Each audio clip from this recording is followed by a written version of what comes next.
On a tous commencé avec ça. Avant la PS5 et les écrans 4K, la toute première console, c'était la Magnavox Odyssey en 1972. Et les jeux, pas de son, pas de couleur, même pas un vrai décor. Tu bougeais un carré blanc et t'étais content. Ensuite arrive l'ère Atari.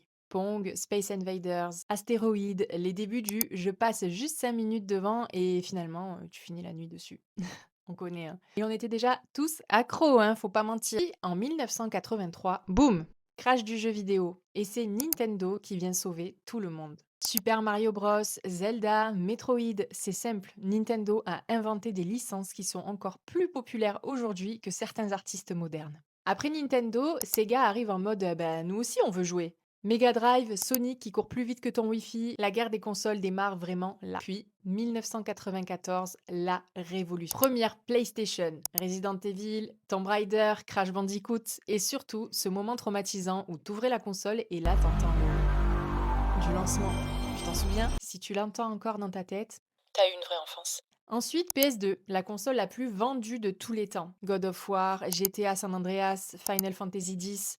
C'était même plus une console, c'était une religion. Pendant ce temps, Microsoft débarque avec la première Xbox. Halo, le bruit du bouclier, la manette énorme, mais Halo a tellement frappé fort que tout le monde s'est mis à dire bon, ok, on va peut-être tester. Et puis on alterne PS3 vs Xbox 360, PS4 vs Xbox One, PS5 vs Series X et Nintendo qui fait sa vie tranquille avec la Switch comme si tout ça ne le concernait pas.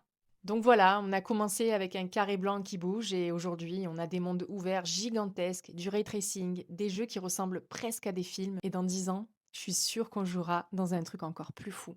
Et toi, qu'est-ce que tu penses que ce sera le jeu vidéo dans 10 ans? Si tu aimes mes vidéos, abonne-toi, ça me soutient de fou.